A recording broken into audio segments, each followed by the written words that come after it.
네, 저는 인권기록센터 사이에서 활동하고 있는 박희정이고요. 저는 2013년 말에 밀양 송전탑 반대 싸움을 하고 계시는 주민들의 이야기를 기록하는 것으로 활동을 시작했고요. 2014년도에 세월호 참사를 만난 이후로 주로 재난 피해자들의 목소리를 기록하는 활동을 하고 있습니다. 네, 저는 공연 기획으로 지금 연극이나 다원 중심으로 활동하고 있는 기획자 김진이고요. 2019년에 본격적으로 세월호를 이제 주제로 담은 작업에 참여하면서 그 이후로 세월호 연극제를 이제 시작으로 지금은 변방연극제에서 활동하고 있습니다. 저는 문화연구자이고 정원옥이라고 합니다. 대학에서 강의도 하고 있고요. 문화과학이라는 기관지에서 편집위원으로 활동하고 있습니다. 국가폭력과 애도의 문제, 또 사회 참사와 애도의 문제를 주요 관심 주제로 하고 있습니다. 아주 강력한 동기라고 말씀하기에는 좀 그렇진 않은 것 같아요. 제가 2014년, 15년, 16년 동안 그러니까 저도 그 상황을 받아들이다고 해야 될까요? 그 상황을 이해하는데 충분한 시간이 되게 필요했던 것 같고 당시에 제가 공연 일을 안 하게 됐어요. 네, 그러다 보고 다시 이제 공연 기획 일을 시작하면서 이제 남산예술센터라는 데서 극장에서 일을 했는데 그때 처음 했던 게 명왕성에서라는 세월호 연극이었어요. 그래서 당시 공연팀이 그 작업을 진행하고 제가 이제 극장 PD로 이제 함께 협력하게 됐는데 당시에 이제 연수님께서 이제 유가족분들이 공연장에서 이 공연을 만나셨으면 좋겠다는 거고 그거를 꼭 부탁하셔서 그때 처음 이제 유가족분들을 만나기 시작했는데 그때 만났던 인연들을 제가 공연이 끝났다고 이제 제 일이 끝난 것처럼 다시 제자리로 돌아가는 게 쉽지가 않더라고요. 그래서 제가 대단한 어떤 소명의식이 있어서는 전혀 아니고 그냥 그때 만났던 인연들이 다음에도 계속 이어지고 그러면 그 사람들이 궁금해지게 되더라고요. 저한테 이제 한 분 한 분씩 알아가는 작업들이었거든요. 그러다 보니까 그것이 이제 계속 이어져서 작년까지 세월호 기획을 하게 됐던 것 같습니다. 저는 그 박사 과정에 들어오기 전에 그 의문사 진상규명 운동이라는 것을 꽤 오랫동안 해왔거든요. 근데 제가 박사 과정에서 문화연구라는 이제 분야를 공부를 했는데 사실 문화연구라는 분야에서 의문사 문제를 다루는 논문을 쓰기는 쉽지 않았어요. 않았는데 그 무렵에 이제 그 진실사회위원회, 일기 진실사회위원회가 문을 닫을 즈음이었는데 활동가들이 누가 의문사 문제 가지고 박사 논문 썼으면 너무 좋겠다라고 얘기를 하는 거예요. 그래서 한 번도 생각해보지 않았던 주제인데 저는 이미 오랫동안 그 활동을 해왔는데 왜 나는 이것을 나의 논문 주제로 생각 안 했을까? 근데 내가 잘할 수 있을까? 그런 생각을 했었어요. 근데 아무도 쓰지 않을 것 같았고 앞으로 쓰지 않을 것 같았기 때문에 그럼 내가 써보자 라고 이제 생각을 해서 지도교수 상의를 했는데 지도교수님이 너가 잘 있을지는 모르겠는데 매우 중요한 주제이다. 그래서 어떻게 하면 잘 써보도록 하자 라고 하면서 책을 쓰게 되었는데 그때 저의 고민은 뭐냐면은 왜 이 의문사라는 사건은 20년, 30년이 넘도록 해결되지 않는데 이 유가족들은 이 싸움을 어떤 동력을 가지고 하고 있는 걸까? 라는 게 되게 궁금했어요. 그래서 그 싸움을 설명하고 싶었어요.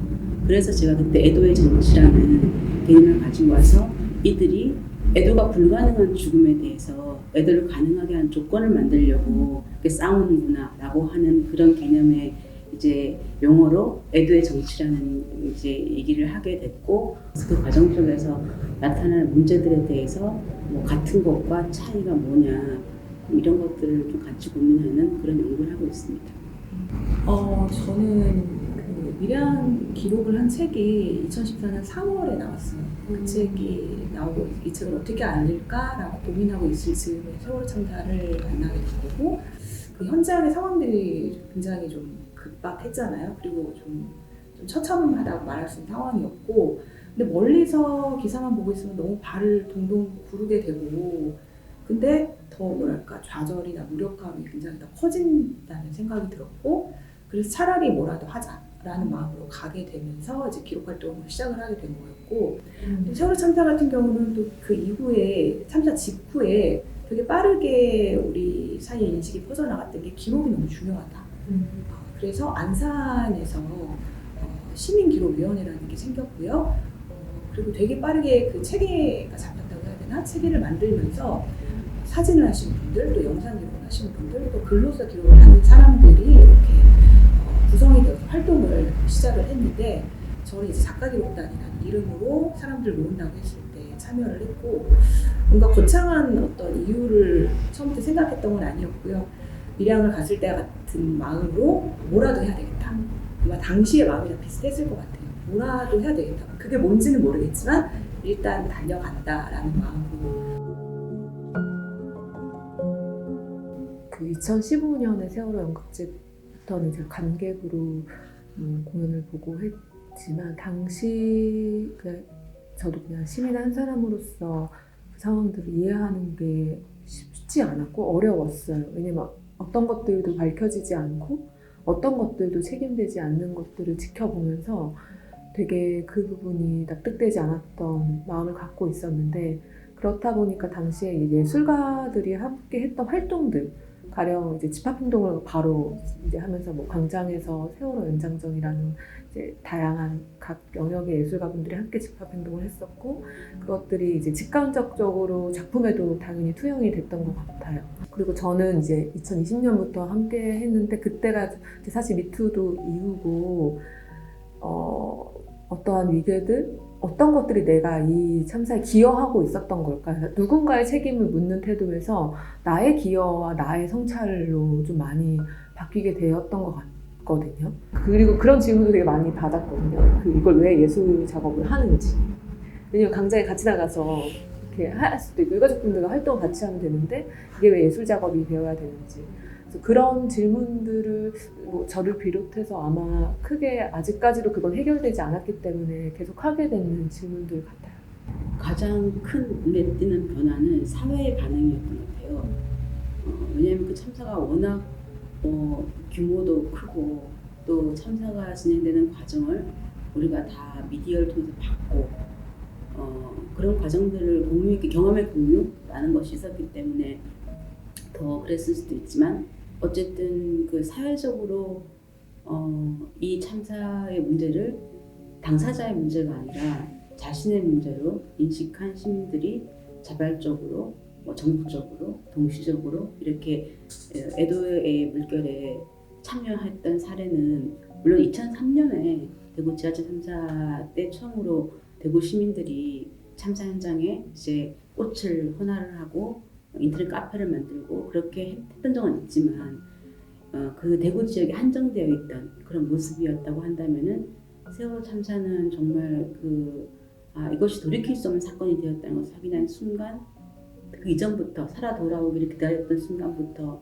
계속해서 이제 사회적 애도의 물결, 추모의 물결을 기억해야 된다라는 그런 공감대 같은 것들이 강력하게 형성이 되었던 그런 거여서, 그 이전 참사와는 확연하게 다른 모습을 보여줬던 거고, 그것이 이제 연구자인 재미는 가장 크게 보였던 거였거든요. 가장 큰 변화라고 하면 제가 지금까지 기록을 계속 하고 있다라는 게 저한테 가장 큰 변화일 것 같아요.